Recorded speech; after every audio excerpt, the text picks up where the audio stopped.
Good morning students. चलिए, कैसे हैं आप सभी लोग? फाइन। फिर से पढ़ने के लिए तैयार मेरे साथ आपके अपने चैनल आजाद सर एडू ट्यूब पर आपके साथ मैं फिर से उपस्थित हूँ। आज मैं पुनः आपको इतिहास 12वीं कक्षा का इतिहास मैं आपके सामने लेकर के आया हूँ। इस वीडियो में मैंने इसको विद्यालय में अभी पिछले दिनों में पढ़ाया, उसका वीडियो मैं अभी बना रहा हूँ, आपको कक्षा में आपके ग्रुप में डाल दूँगा, जिससे आप लाभान्वित होइएगा। और आज का जो वीडियो है जिसका टॉपिक है विवाह, आपके इतिहास 12वीं कक्षा की सेकंड पार्ट में जो टॉपिक है सामाजिक इतिहास और महाभारत, इस चैप्टर में टॉपिक विवाह जो है क्या है, विवाह के विभिन्न किस्मों के बारे में आपको बता रहा हूँ। और विभिन्न प्रकार के प्रतियोगिता परीक्षा में भी इसको पूछा जाता है, विवाह क्या है, कौन सा विवाह का स्वरूप क्या है, विवाह और इसके स्वरूप क्या हैं, मैं आपको इस वीडियो में बता रहा हूँ।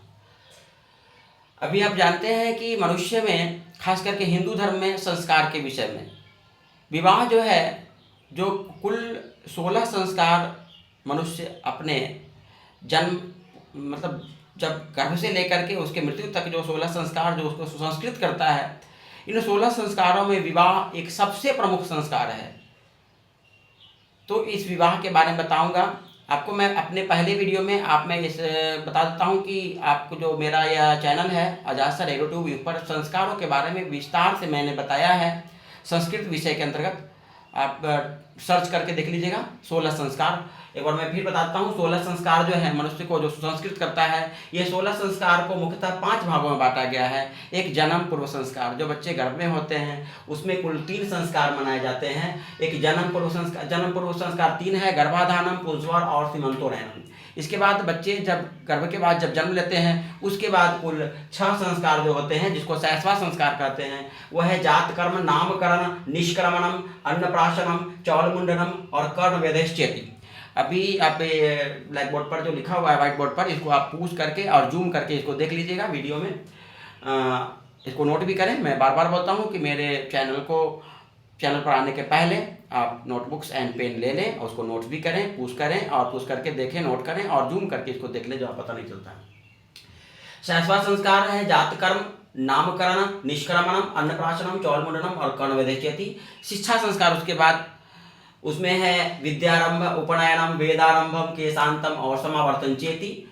और जो यहाँ देख रहे हैं जो चौथा संस्कार है विवाह संस्कार। जब बच्चे शिक्षा संस्कार प्राप्त करने के बाद जब गृह आश्रम में प्रवेश करते हैं तो उनका प्रमुख संस्कार, जीवन का सबसे प्रमुख संस्कार विवाह संस्कार, जो उनके जीवन को चलाने के लिए, अपने जीवन क्रिया को आगे बढ़ाने के लिए प्रमुख संस्कार है। मानव समाज के विकास के लिए यह विवाह संस्कार जरूरी है, एक महत्वपूर्ण विधान है और सामाजिक संस्कार है। इसके बारे में बताऊंगा। और जो अंतिम संस्कार है अंत्येष्टि संस्कार, जो मृत शरीर को अंत्येष्टि किया जाता है अंतिम अवस्था में, वह संस्कार है अंत्येष्टि संस्कार। तो संस्कार के बारे में आप विशेष मेरे वीडियो में और देख लीजिए, सर्च करके, उनको विस्तार से मैंने बताया है। आज मैं इस वीडियो में आपको विवाह के बारे में बताऊंगा। विवाह टोटल जो है आपको जो इस टॉपिक में पढ़ा रहे हैं सामाजिक इतिहास और महाभारत में, यह आपको पुस्तक में मिल जाएगा। विवाह टोटल 8 प्रकार के होते हैं, जिसमें 4 प्रकार जो हैं, 4 जो तरीके जो हैं विवाह के, वो समाज में मान्य है। और बाकी जो अंतिम वाले जो 4 तरीके हैं सामाजिक रूप से अमान्य है और इसकी निंदा होनी चाहिए और ये निंदनीय भी है। ये 4 जो किस्म है जो मान्य है हमारे यहाँ, वो 4 है। पहला आप देख रहे हैं, वीडियो को देख लीजिएगा, पॉज कीजिएगा। पहला है ब्रह्मा विवाह, दूसरा देव विवाह, तीसरा आर्य विवाह और चौथा है प्रजापत्य विवाह। ये 4 किस्म जो है सामाजिक रूप से मान्य है। और जो अमान्य विवाह है, जो अच्छे नहीं हैं, सामाजिक में इनको मान्यता प्राप्त नहीं है, और ख़ास करके हिंदू धर्म में या किसी भी धर्म में या माता पिता के लिए किसी भी तरह से ये अच्छे नहीं हैं, बच्चों के लिए भी अच्छे नहीं हैं। इसका सिर्फ हमारे जीवन पर प्रभाव नहीं पड़ता है, बल्कि हमारे पीढ़ी दर पीढ़ी इसका प्रभाव गलत पड़ता है, हमारे बच्चे इससे कुसंस्कृत होंगे। ठीक है, तो हमें इन प्रकार के विवाहों से बचनी चाहिए, ऐसी मेरी मान्यता है। अमान्य विवाह के रूप में देखा जाए तो 4 विवाह हैं, वो है गंधर्व विवाह, असुर विवाह, राक्षस विवाह और सबसे निंदनीय जो है, जो 8वां विवाह जो है प्रकृति है, 8वां प्रकृति पैशाच्य विवाह, ये सबसे विवाह निंदनीय है। ठीक है, फिर से एक बार मैं बता देता हूँ, विवाह की 8 प्रकार: ब्रह्मा विवाह, देव विवाह, आर्य विवाह, प्रजापत्य विवाह, गंधर्व विवाह, असुर विवाह, राक्षस विवाह और पैशाच्य विवाह। आप नोट कर लें।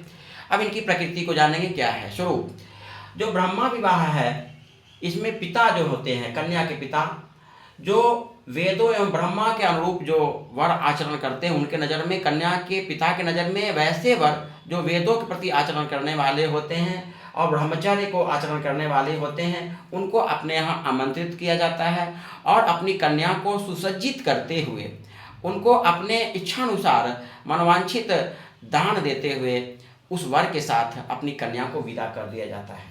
यह विवाह जो होता है ब्रह्मा विवाह कहलाता है। ठीक है, दूसरा विवाह जो है वो है दैवी विवाह। देव विवाह में कन्या के पिता वैसे वर के साथ अपनी कन्या का विवाह करते हैं जो यज्ञ अनुष्ठान करवाते हैं या जो पुरोहित होते हैं। पुरोहितों के साथ अपनी कन्या का विवाह अनुष्ठान पूर्वक कर देते हैं, यज्ञ विधि पूर्वक करते हैं। तीसरा विवाह है आर्य विवाह। यह भी विवाह जो है विधि विधान पूर्वक किया जाता है, कन्या के पिता के घर में होती है और इसमें जनरली हम लोग देखते हैं कि वधू के पिता वर को दान देते हैं, लेकिन इसमें वैसा नहीं होता है। आर्य विवाह में वर के द्वारा कन्या के पिता को एक जोड़ी गाय या बैल दान स्वरूप दिया जाता है। विवाह कन्या के मूल्य स्वरूप नहीं बल्कि दान स्वरूप, उपहार स्वरूप वधु के पिता को वर के द्वारा एक जोड़ी गाय या बैल दिया जाता है और तब जाकर के कन्या के पिता अपनी कन्या को वधु को वर को सौंप देते हैं। चौथा विवाह जो है बहुत ही जनरली आजकल यही मान्य है और सामाजिक विवाह है जो कन्या के पिता के द्वारा किया जाता है, प्रजापत्य विवाह। चौथा प्रजापत्य विवाह, इसको हम अरेंज मैरिज की श्रेणी में डाल दिए, देख रहे हैं AM। इसमें क्या होता है कि प्रजापति विवाह में कन्या के पिता अपने मनोवांछित इच्छानुसार कन्या की योग्यता के अनुसार और अपनी योग्यता अनुसार वर को चयन करते हैं और अपने घर में वर को आमंत्रित करके वर और वधु को आमंत्रित करते हुए वर और वधु को विधि पूर्वक सामाजिक रूप से अपने अतिथियों और सामाजिक लोगों के बीच विधि विधान पूर्वक विवाह किया जाता है और बाद में चल कर के कन्या के और वर और वधु पक्ष के लोग कन्या और वर को आशीर्वाद देते हैं और दायित्वों का पालन करने का सीख देते हैं। यह एक प्रकार का अरेंज मैरिज है, यह प्रजापत्य विवाह कहलाता है। ये 4 विवाह जो है मान्य है हमारे समाज में। अगला हम बता रहे हैं जो अमान्य है, अमान्य विवाह के बारे में जो मैं बता रहा हूँ।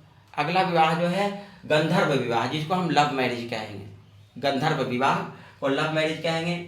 अर्जुन और द्रौपदी के साथ या बहुत सारे धार्मिक ग्रंथों में भी आप इस प्रकार का विवाह देखे होंगे, गंधर्व विवाह। इसमें क्या होता है कि गंधर्व विवाह के अंतर्गत वर अपनी इच्छा से, इसमें कन्या के पिता का या वर पक्ष या वधु पक्ष के जो अभिभावकों या उनकी इच्छाओं का यहाँ चलन नहीं होता है, बल्कि वर और वधु अपनी इच्छा से एक दूसरे के प्रति आकर्षित होकर के स्वेच्छापूर्वक यह विवाह करते हैं। यह विवाह गंधर्व विवाह कहलाता है। इसमें हालांकि सामाजिक मान्यता तो नहीं है, लेकिन वर्तमान समय में यह प्रचलित हो गया है गंधर्व विवाह। अगला विवाह है असुर विवाह। असुर विवाह में एक शक्तिशाली या पूंजीपति वर अपनी क्षमता अनुसार कन्या के पिता को धन देते हैं और मान लीजिए उसको क्रय करते हैं। कन्या के पिता को धन दे करके, अपनी क्षमता अनुसार धन दे करके और कन्या को विवाह करके ले जाते हैं, यह विवाह कहलाता है असुर विवाह। सातवां विवाह, जैसे जैसे हम आगे बढ़ रहे हैं, ये बिल्कुल अमान्य है, राक्षस विवाह।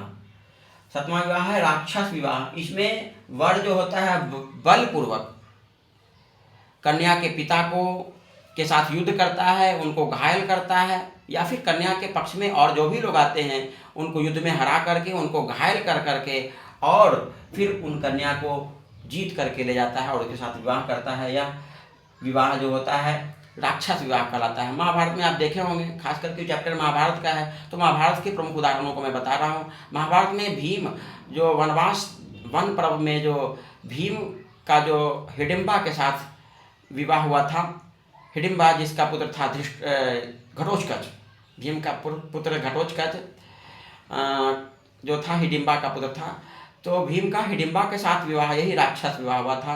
हिडिंबा को उसके भाई के साथ भीम ने उसके भाई हिडिंबा के भाई के साथ युद्ध किया और उसको घायल किया और हिडिंबा के साथ युद्ध किया था। अगला विवाह जो काफ़ी अमान्य है, पैशाच्य विवाह, ये काफ़ी निंदनीय है और काफ़ी अशोभनीय है। इस विवाह में जो होता है, जो वर होता है या वर जो होता है कन्या को घायल अवस्था में या अचेता अवस्था में या जब कन्या सोई हुई रहती है तो उसके साथ अपना संबंध स्थापित करता है, शारीरिक संबंध स्थापित करता है और उसको घायल करके या पराजित कर करके जबरदस्ती उसके साथ विवाह करता है और हरण करके ले जाता है। यह विवाह पैशाच्य विवाह कहलाता है, जिसमें कन्या मजबूर होती है, कन्या पक्ष के लोग मजबूर हो जाते हैं वर के साथ विवाह करने के लिए। यह पैशाच्य विवाह है। तो इस प्रकार मैंने आपको आज इस टॉपिक में 8 प्रकार के विवाह बताए और महाभारत काल में इसको आप लोगों ने देखिए, इससे संबंधित प्रश्न भी आपको आएंगे। आज इस वीडियो में आपको इतना ही। अगले वीडियो में मैं आपको बताऊंगा अगला चैप्टर धर्म और दर्शन से संबंधित कुछ प्रमुख बातें इतिहास में। 12वीं कक्षा में जो प्रमुख धर्म है, बौद्ध धर्म, जैन धर्म, पारसी धर्म और विभिन्न प्रकार के दर्शन, इन सभी के बारे में आपको अगले वीडियो में बताऊंगा। आपको अगला वीडियो स्वतः मिले इसके लिए मैं अभी मैं फिर से आपसे रिक्वेस्ट करता हूं आपके लिए कि आप मेरे इस वीडियो को यदि देख रहे हैं तो पहले बेल बटन को दबा लीजिए ताकि आपको अगला वीडियो स्वतः मिल जाए। वीडियो कैसा लगा इसके लिए कमेंट करें। जय हिंद, गुड बाय।